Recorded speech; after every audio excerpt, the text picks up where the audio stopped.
Hey everyone, we're going to go ahead and get started. So tonight we are talking about how to get involved in the democratic process. My name is Misty Wilson-Mehrtens.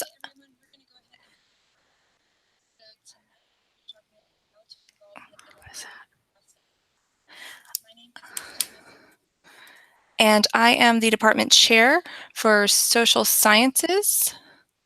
And I am joined tonight by Dr. Leah Tarwater. Hello, it's great to be with y'all tonight. We're excited to explain a little bit about how you can get involved in the democratic process. So I'm going to switch back to the PowerPoint, and Ms. Wilson-Mehrtens is going to walk you through some of our future events before we get into getting involved. So coming up, these are the webinars that we still have left.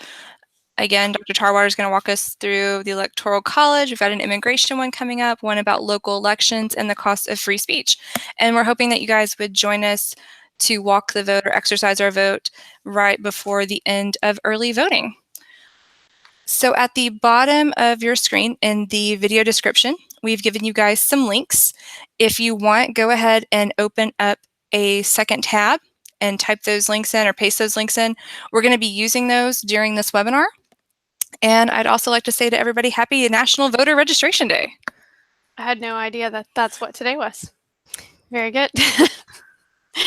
Okay, so let's start out with, what does the democratic process mean? Well, first of all, we live under a Republican form of government. Okay, so that means that the government established by the Constitution of the United States is a republic.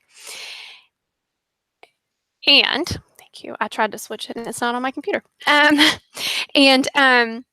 We hold democratic elections, so that means while the government is a republic, we elect our governing officials democratically. You get to cast your vote for them. So Republican and Democrat there are kind of confusing to some people. They can be. Because those are the names of our two political parties. That they are. But should it be? No, it shouldn't be, because neither of these refer to the political party. So when you see Republican there as far as our form of government, they are not. That is no reference to the Republican Party. When you see Democratic in relation to elections, that has nothing to do with the Democratic Party. That's pretty much where the party names are going to come from, right? That's where we're going to pull those things from. We have a Republican form of government and we hold democratic elections, but those are unrelated to the names of our political parties. So to really get into this, we need to talk about the types of government we have and that it's not all exactly the same. Right. We have layers of government within the United States. Starting at the very top, we have the federal government. And really what comes under that is what we talked about in the introduction to civic engagement. You have the executive, legislative, and judiciary branches. So we're not going to go into that anymore since we've already done a webinar on that. Under the federal government, you have the state government.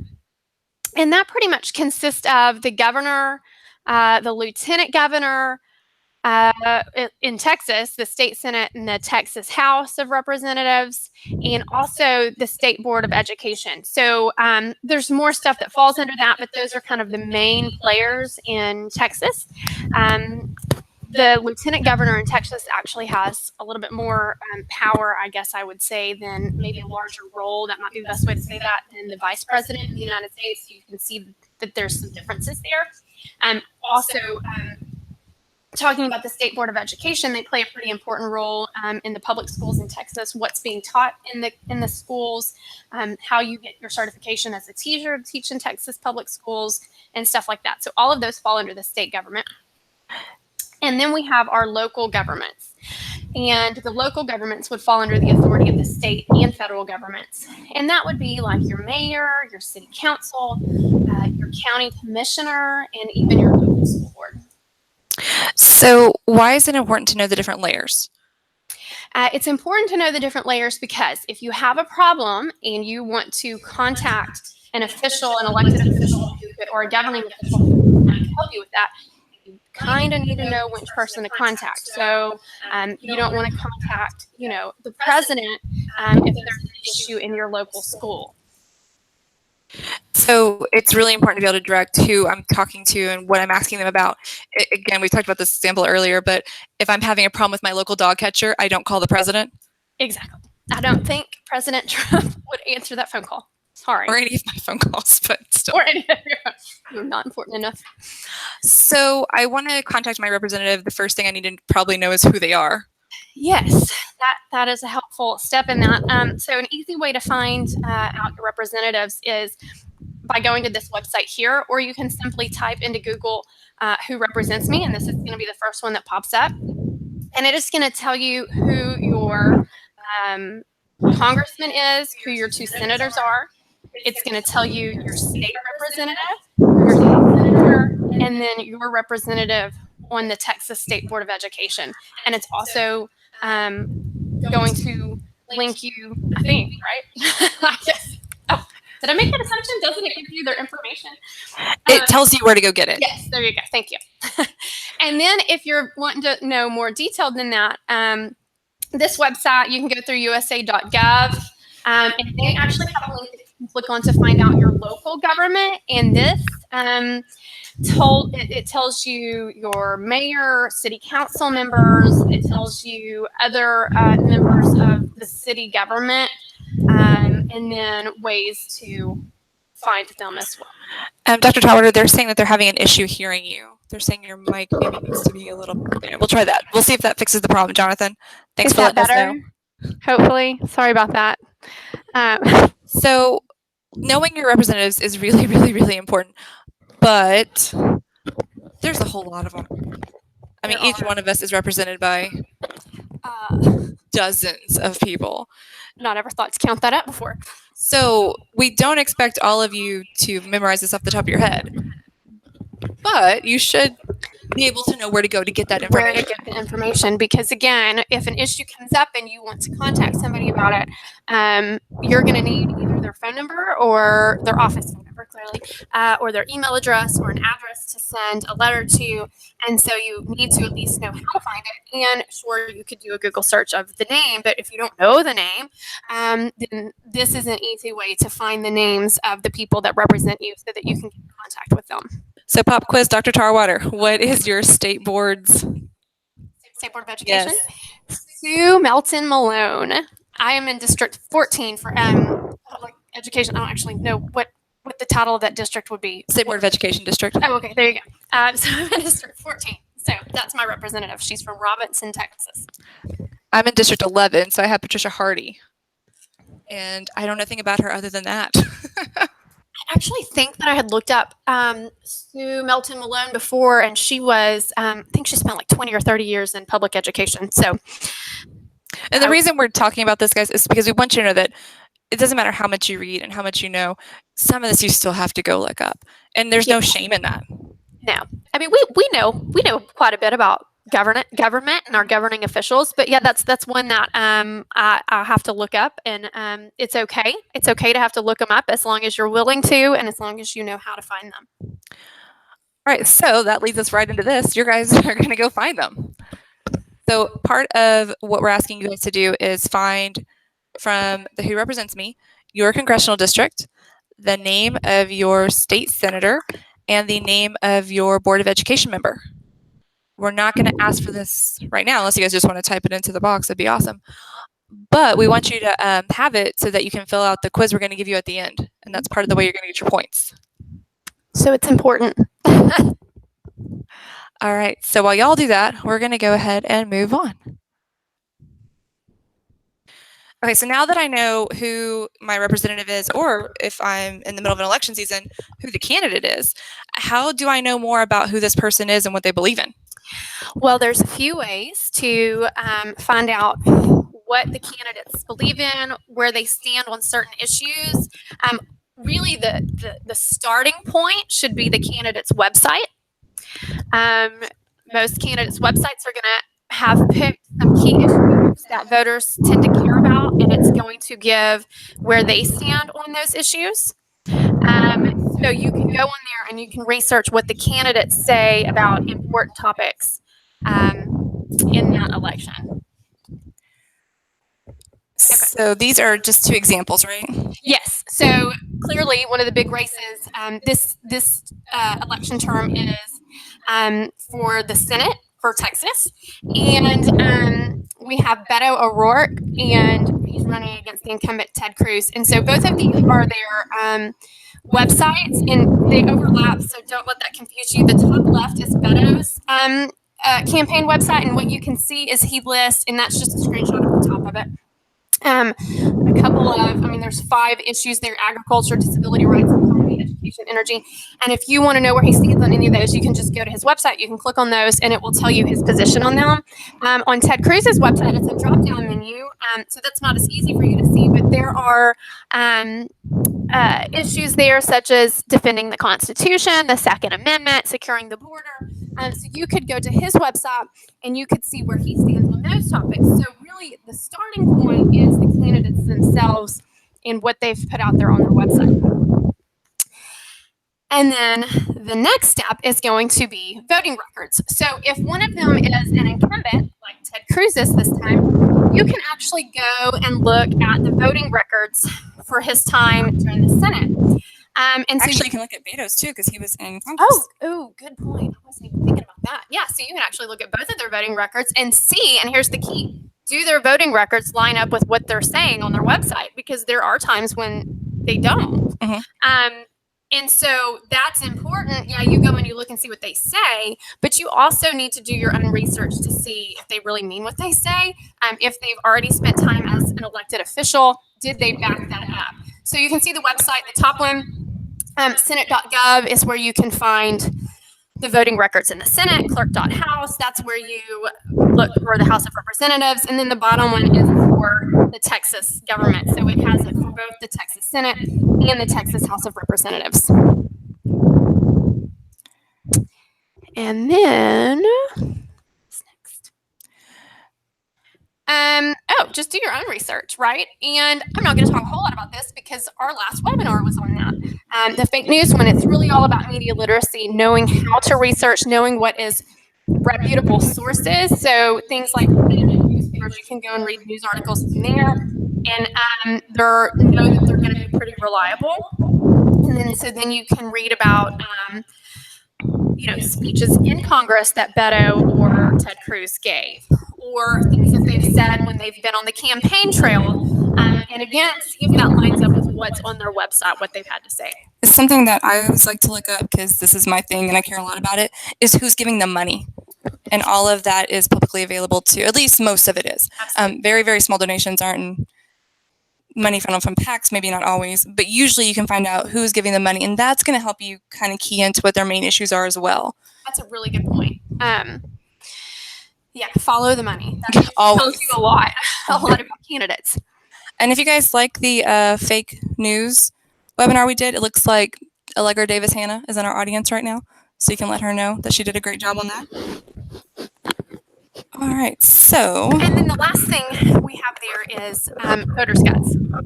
So there are people who do some of the legwork for you, or organizations, I should say, that do some of the legwork for you. They either do it by searching the voting records, seeing where money is coming from, seeing what organizations have endorsed a candidate, and stuff like that. And then they compile all that. Sometimes they actually send questions to the candidates and ask for answers, and then they compile those answers. And then they put out a voter guide to let the voters know where the candidates stand on certain issues, where their money's coming from, what their voter record looks like, and it just makes it more accessible for you. And you can also bring those voter guides with you into the polling place. Yes, you can. You have to bring a hard copy, though, because you can't be looking at your cell phone while you're voting. They frown upon that. All right, so here's a couple of voters guides that do a pretty good job of this. The first one is the League of Women Voters. You're a little bit more familiar with that one. Yeah, so this is the one I usually tell my students to go use. It's a nonpartisan, and it really just compiles what the candidates have said themselves and puts it in one easy place.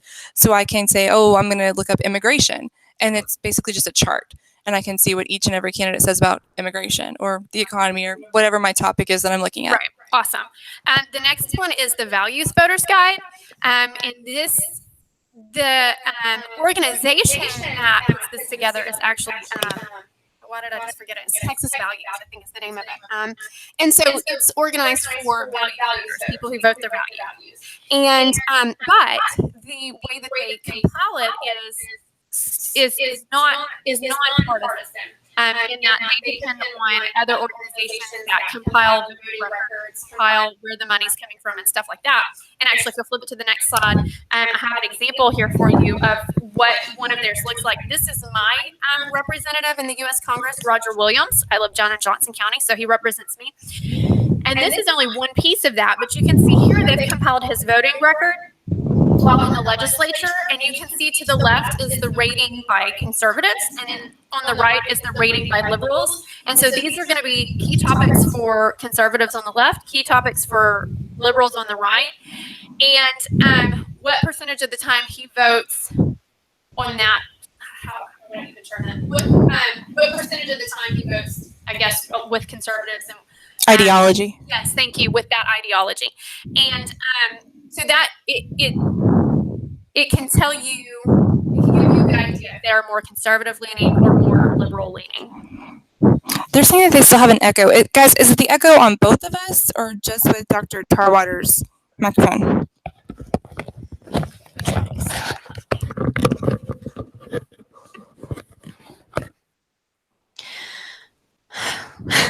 They're not answering now. Okay. Well, we couldn't find the microphone. Yeah, we have. We're rigging some microphones that are not really supposed to be used for this. Sorry. We're having some issues tonight. They said just Dr. Tarwater's. Okay, hopefully that's better. I put the headphones back on. And heavy breathing. Carmen Lewis says it. That's us being frustrated. Do Sorry. what? They said they can hear us breathing. Oh, that's because the microphone's right up next to our faces because we have headphones on. Sorry, guys. Sorry. I'll try not to breathe so loud. We'll just hold our breath till this is done. Right. So for the next, however many minutes. If we stop talking, just call 911. Yeah. All right. So how do you get involved? Okay, so several ways to get involved. First of all, pretty simple way, you can donate. You can donate to the campaign of your choice. It takes a lot of money to run for public office. And I think a lot of people think that, I have to have a lot of money to donate to a campaign. And that's just not true. If you just donate $5, that's going to help them. You think of however many people live in the state of Texas, and if everybody who supports Ted Cruz gives $5, and everybody who supports Beto O'Rourke gives $5, and that's going to become a pretty significant amount of money. So don't let the amount that you can donate limit you or discourage you. Just donating any amount is going to be helpful to the campaign that you support. And there was an article about that in the Star Telegram, I think earlier this week. And I was talking to low donation donors, just giving $5, $10 once or every paycheck. I think one lady was doing it every paycheck. The numbers we have for you guys here, these are already out of date. I could not find more recent numbers because they haven't had to report them in about a month and a half. But you can see how much money they're raising, how much they're spending, and how much they still have on hand. That's a federal elections law, so they have to report that data. So you should be able to get this on any federal candidate that's running.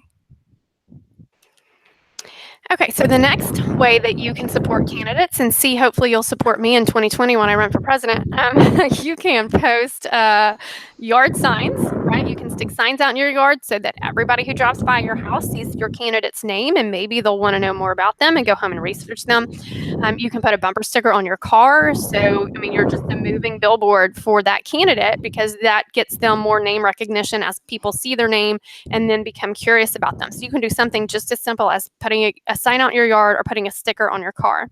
And I think I've seen this more this election than maybe I've ever seen before in Texas. Which one? The Senate race. No, I mean like bumper stickers or yard signs, because I've only seen one bumper sticker. Yes, I think you're right. I've seen quite a few yard signs. So yeah, this Senate race I've seen. I agree. Yeah. Okay, you can also attend a campaign rally or a speech. So you go and you can show your support and you can clap for your candidate to let them know that you agree with what they're saying, and learn more about their positions so that you can share that with your friends and family, because everybody, so nicely talks about politics these days. And then you can also volunteer for a campaign. And this is probably the big one, right? It is the big one, because that one really helps them directly get the word out about their policy or what they stand for, their ideologies. So you can do something so small as showing up to their office and stuffing envelopes. There was one campaign that I volunteered for when I had a toddler. Actually, I think he was like 1 or something. And I had gone to their office when they had kind of an open house where you could meet the candidate. And we talked about volunteering. And here I'm holding this baby. And I'm like, yeah, I'm kind of limited. And that's when they suggested, yeah, you can just come and stuff envelopes. And that just means, they have these mailers that they're going to send out. It's a letter that's written about the things that would be important to that area, and you just fold them and stick them in the envelope and seal the envelope, and that's really all I had to do. I did that with hundreds, but that's pretty big because you think of the impact that makes, because that's hundreds of people that were going to get that letter in the mail to learn about that candidate. You can also make phone calls. I've done that before for a candidate. And they give you the numbers that you're going to call, and they also give you a script that, again, explains some of the topics that are important to that area, and lets the people know where that candidate stands on them. Although they do, one of the things they said is, do not speak for the candidate.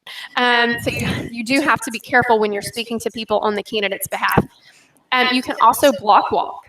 So that means you'd meet up with other volunteers. You actually have to go talk to people in person? Face to face. That's crazy. In 2018, it is. You are not hiding behind a screen. But yes, you would not be alone, though, because you'd meet up with other volunteers for the campaign. Dr. Tarwater, you've already got your first volunteer for your presidential campaign. Yes. Okay. You're well on your way. Well on my way. One person. Thank you. With no money. No money is exactly right. I won't get very far, but we'll try. All right, so they'll give you some information to hand out, and then you'll go to a neighborhood. You'll go knock on people's doors. You'll give them the information from that campaign. You'll talk to them about why you support that candidate. And so that really is going to make it personal, and that has the potential to have a pretty big impact. And with the block walk, what you're trying to do there is motivate maybe not people who are on the opposite side, yes, but non-voters or people who are registered but just don't feel motivated. Yeah. And when somebody knocks on your door with a lot of enthusiasm, it's kind of hard to ignore that. Yeah, absolutely. When somebody has passion for they care enough about what that candidate stands for to go and walk around the block and in a neighborhood and talk to people about them. And it's really, like you pointed out earlier, that's not the easiest thing to do. Yeah, that passion can really come across and it can interest people. But Miss Wilson-Mehrtens makes a really good point. You're not, if you're block walking for Beto, you're probably not going to, well, no, not probably, you're not going to convince any of the pro-Ted Cruz people to change their mind. But there's a lot of undecided voters out there. And then, like you pointed out, there's a lot of people out there that are registered to vote, but just aren't motivated. They're not motivated to. Maybe they think that they don't like either of the candidates. They just think they don't have a good choice. Or they're busy with their lives and they're just not informed yet. Exactly. So that's where this can make a really big impact. And the last thing we had on there was work on a campaign rally. Oh, sorry. I totally was ignoring that, wasn't I? Okay, so we talked about going to a campaign rally, but you can also help work one. So that could be something as simple as setting up. That could be working the candidate's table there. There's lots of different jobs that you can do there, but campaign rallies are pretty big. They kind of energize the base, and so you can help to put one on. And then you can also volunteer at a polling station. Now, that's nonpartisan. So you're not necessarily supporting a candidate. Exactly. That's being involved in the democratic process, but not necessarily for one candidate or the other. So different ways to volunteer at polling stations. There are volunteers along every step of the way, looking at your voter registration card, having you sign. If you live in Johnson County or somewhere like Johnson County where you still use paper ballots, getting you your paper ballot, sitting by the ballot box to make sure that nobody's cheating. So there's lots of ways to interact. I've never voted in a precinct that has electronic voting, but you have. So it's a lot of the same things, and they're monitoring the machines, making sure that you're looking only at your machine, you're not glancing over what somebody else is doing. Get off of your neighbor on that one. But I've never voted when I have a paper ballot. That's so crazy to me that we're still doing that. So in Johnson County, we are not going to let Russia impact our elections because unless they show up with a lot of markers. They would have to come do it in person. They can't hack the system. So you could say we're in the Stone Age, but I say we're being safe. All right, go vote, man. The most direct way that you can have your voice heard is to go and cast a vote for the candidates of your choice. So, as you pointed out, today is National Voter Registration Day. So, if you aren't registered to vote, you still have time. So, Just a little bit of time. Just a little bit of time. Is it October 6th? October 9th. Or 9th. I was so close. Real quick. Yes. So, make sure that you get that in very soon if you're not registered. It has to be postmarked by the 9th. So yes. You can't be like filling it out and hanging on to it for a while. It has to leave your hands, go into the mailbox by the 9th. And the question is, do they know where mailboxes are anymore? Well, you have one at your house, I hope. And you have to raise the flag for outgoing mail. So early voting is October 22nd through November 2nd, and then Election Day is Tuesday, November 6th. So make sure that you get out and vote. And I know you've pointed out in previous webinars, really the easiest way, the best time to vote is early voting because there's rarely a line. Get in, you get out, you get your sticker. And get your sticker. So that's pretty painless. Okay, this is the website of the Texas Secretary of State. And the reason I'm showing it to you is it's votetexas.gov, and it has a lot of information for you about voting in Texas. So if you have a question about voting in Texas, this is where you're going to find the answer from questions like, what are voter ID requirements? When is election day? What can I bring my voter guide in? Yes. What candidates are on the ballot? Can I see a sample ballot? All of that stuff. You're going to find it here. So votetexas.gov has a lot of good information about election day for you, or elections in Texas. Okay, this one you can hardly see. I mean, you probably can't see it at all. Is if you, on that website that I just showed you, if you click on sample ballot, this is what it's going to show you. This isn't actually what a paper ballot looks like, but this actually tells you the state races and the candidates. So it has, governor, lieutenant governor, senator, what else are we voting for? Railroad commissioner, all of the commissioners. So it has all of their names on it. It has the Republican candidate, the Democratic candidate, and the Libertarian candidate. Is that the third party that's on in Texas? Yes, the Libertarian candidate. Well, and depending what district you're in, you might even have some proposals or special things on the ballots that we don't all have. Yes, absolutely. If you'll move to the next one. I will. This is what if you were to get a paper ballot, this is what it would look like in Johnson County. In fact, and you can't read this one either, but this is actually the sample ballot from the precinct that I live in. Couldn't think of the word. And so we're good at this, we promise. Except at 6 o'clock because my brain is already done for the day.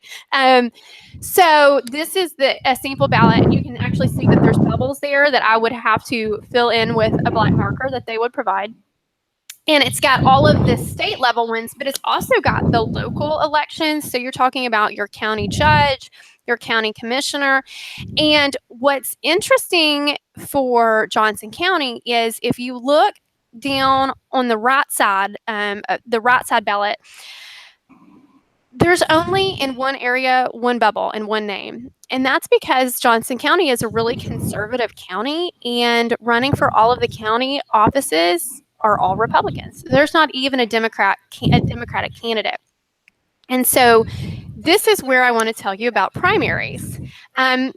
Primaries are held in March in Texas. And runoffs in May if necessary. Yes, thank you. And this is where you decide the candidate for your party. Okay, so if you're a Democrat, you vote in the Democratic primaries. If you're a Republican, you vote in a Republican primaries, and you'll have choices between candidates, and then you get to decide, this is the person I think would represent my party the best, and then whoever gets the most vote is the person for your party that will be on the ballot in November. Primaries are really important to vote in, up to the present level of president, because everybody in November always says it's just a decision between the lesser of two evils. Okay, did you vote in the primary? Because that's where you get to make it not about the lesser of the two evils. That's where you get to decide which one is not an evil, right? And you get to vote for the good candidate. But it's also really important in places like Johnson County, where the only candidate that's going to be on the ballot in November is a Republican. So if you're a Republican, you want to vote in the Republican primaries, and because you are essentially determining who's going to win in November when you vote in that primary. So it's things like sheriff, county commissioner, county judge. And you may think that county commissioner and county judge don't do a whole lot, but the county commissioners and the county judge make up I mean, I guess it's codes. I actually meant to look it up. I can't really remember. But for all of the people who live in unincorporated areas out in the county that you don't, the city codes don't apply to you. They pass the ones for county. And I've always kind of thought, wow, what does a county commissioner do? Well, I just found out recently because I have a friend who's trying to build a house on some land that her grandmother owns, and she's deeding her an acre. And they're running into problems because they found out that Johnson County says you have to own 150 feet of land along the roadway to build a driveway. Well, the grandma is going to leave this land to 6 grandkids when she passes away.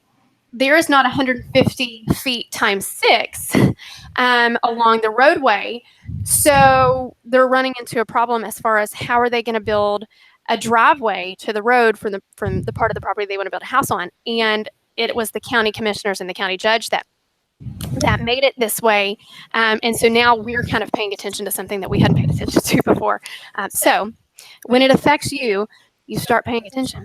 So going back to the primaries for just a second, if I am just really ambitious and I just love voting, can I vote in the Democratic and the Republican primary? No, ma'am. You have to, when you walk in, they're going to ask you, do you want a ballot, a Democrat ballot or a Republican ballot? So you have to decide one way or the other. You only get to vote in one. Okay, so you can't like double vote. You can't.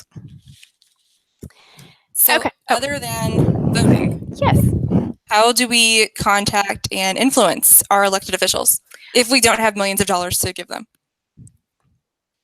And most of us do not have millions of dollars to give them. So you can contact them. You can reach out to them and share how you think they should vote on a certain issue, share concerns about issues with them, encourage them. So you can reach out to them in multiple ways. Now, if you're thinking about contacting an elected official, there's a few things I want you to keep in mind. First of all, be educated on the issue. You don't want to send them a letter or an email or make a phone call and it'd be obvious that you have no idea what you're talking about. You know, you're asking them to vote one way and then they're telling you this has already been decided, or there's no vote on this, or it's completely opposite of how you think. So make sure that you know what you're talking about when you contact them. Know where your elected official stands if they've gone on record. So you want to know if you're saying, yes, I like the way that, you know, the stance you've taken on this issue, or, you know what, I really don't appreciate that, and here's why. I think you should vote the opposite way of what you've said. So understand their position on the issue if they've gone on record on it, because sometimes they may not have yet. It might be something new or not something that's ever come across for them where they've had to address it. And then you don't only have to contact your representatives. If there are major players on big issues, I'm trying to think of something that affect you, and they're the type of people who are kind of leading the charge, then you can contact them as well, and again, voice your support, thank them, or even if it's somebody, and I'll give you an example here in a second of this, but if it's like the foster care system and there are people who are known for running legislation having to do with that and they don't represent you, you can still reach out to them and say, hey, I think this is a problem. Could y'all look into this and maybe write some legislation on it? And don't just contact them when you have a problem. They get a lot of those emails and letters and phone calls, and that's fine because they need to know where their constituents stand. But if you think that they're doing a really good job, let them know, because they need to know when you appreciate what they're doing or when you like how they've been representing you. Or if there's a controversial issue going up and you support what they're doing, call and tally that, because staffers are keeping tallies. They are. And if the only thing they're hearing is what the news is telling them, then they might be as uninformed as some of the rest of the American population. Yeah, those people too. I'm glad I don't have to answer those phone calls. It's also important to know that it may take a little time to hear back from them. So wait, when I call, I don't directly get to speak to my senator? No, because they have other things to do, like, you know, be on the Senate floor reading Green Eggs and Ham, and or, you know, voting or campaigning, or, you know, they've got lots of stuff So they have staffers for that, and so you might get to speak to a staffer, or you might have to leave a voicemail. And then when they write you back, or they call you back, but they're probably going to write you back, you might get a personal letter that addresses what you said, or you might just get a form letter. If it's an issue that they're hearing a lot about, they're going to thank you for contacting them. They're going to let you know where the candidate stands, or the representative stands, and then they're going to tell you that they'll take into consideration what you said. So the best way to contact, typically, is a phone call, right? Right, that's a lot more personal. And it's immediate.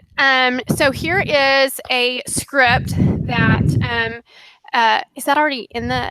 It's going to be in the links. Okay, so in the links that are going to be in the description for this webinar, you'll have a Google Doc, and it's going to have the scripts in there that we are sharing right now. So if you're calling, you can begin by saying, hello, my name is Leah Tarwater, and I'm a voter in the 22nd district? Oh, 25th district? No, before you call. Yeah. Yes, that would be very important. I am a voter in the 25th district. My zip code is 76050. And that, you give them your zip code so they know, okay, she lives in this town. She lives in this part of my district, right? You need to give them a kind of a point of reference there. And then you can be as simple as, I do need a response from this call. I'm calling to oppose whatever the legislation is, if there's a specific name. Yeah, I'm not good at thinking of examples. So, and then you can tell them, I hope Roger Williams will join me in opposing this legislation. Thank you for taking my call. And it's important to note, sometimes that's just going to be a voicemail. You're just going to be leaving a voicemail. But it's important to understand that they're probably fielding a lot of calls. So if you can make it short and sweet and just kind of get to the point, this is my name, this is where I'm from, this is the issue that I'm referencing, and this is where I stand. And so I'm going to encourage my representative to vote this way. That's pretty much what you need to do if you're making a phone call. And the other reason you guys want to tell them the district and the zip code is because they will get some people that call them that are not constituents. But if a constituent calls, it carries more weight. Absolutely, because you get to vote and identify yourself that way. Yes. Okay, so in addition to calling them, you can write them and send them an email. You can send them a letter. You can add a little bit more detail in these. Don't write them a book, because keep it to one page. Yes, definitely. Do not make it longer than one page. Less than a page is probably going to be good, but this will at least allow you to maybe support your stance or give them reasoning for why you think that they should vote a certain way. So you can make it a little bit more personal or a little bit more detailed if you write them an email or a letter. So here's an example letter that I typed up. My state senator is Brian Birdwell, and I decided to write on something that I thought would probably be non-controversial in here. And if you support toll roads or expressways in the state of Texas, I apologize if this offends you. And between like gun control and abortion, I tollways just looked easier. Yeah, it really looked a whole lot less painful. I thought I'd get less bad emails as a result of it. So, all right, so you can see kind of what I did here. I start out by addressing Senator Birdwell. I let him know that I'm a constituent in his state district. I have some concerns about the current use and more construction of expressways in Texas. I define that so that he knows I know exactly what I'm talking about. And then I tell him, as a taxpayer, it concerns me that my federal and state tax dollars are being used to build roads that I am then charged to use. It is also concerning that these roads only benefit individuals with money to access them. So what you see there is I am laying out why I am against expressways. And then in the next paragraph, I say this practice is not limited to expressway, as the Chisholm Trail Expressway, is that what it's called? Expressway. Mm-hmm. Oh, it is an expressway, but it's really a toll road, which runs through your district. So right there, I'm letting him know, hey, this is important to you because this affects your district. Was financed through a grant from the federal government. This means that my federal tax dollars were used to construct this road, yet I must pay every time I drive on it. But then I say, look, I understand that revenue that results from gas tax goes towards building and maintaining roads, but that it falls short of what is needed to maintain this infrastructure. So I'm saying, look, I understand that there is an issue. I understand why y'all are doing this, but I would like to know why Texans are being charged to use roads we pay for, rather than the Texas legislature restructuring the funding of TxDOT through increased gas tax or revenue of another source. So, look, I understand that there's a problem. I'm wondering why y'all aren't addressing it this way, okay? And so then in the next paragraph, I'm letting him know what I expect. As we approach the next legislative session, I ask that you support all legislation that would end the creation of these tollways or expressways that are constructed with taxpayer dollars, and hope that you will work with others in the state Senate to restructure the funding of our state highway system.